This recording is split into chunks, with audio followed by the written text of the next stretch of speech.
What are some of the adjectives which are used in the Quran to refer to the revelation received by the Prophet? وہ کون سی صفتیں ہیں جو قرآن مجید میں نبی صلی اللہ علیہ وسلم کی طرف سے موصول ہونے والی وحی کے لیے استعمال کی گئی ہیں؟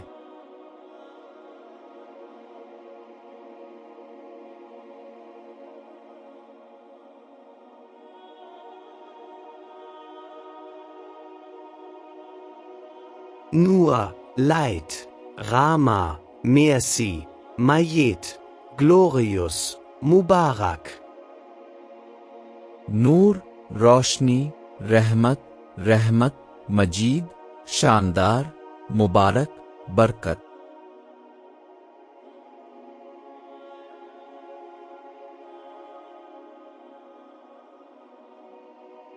Bashir contains glad tidings and Nazar warner۔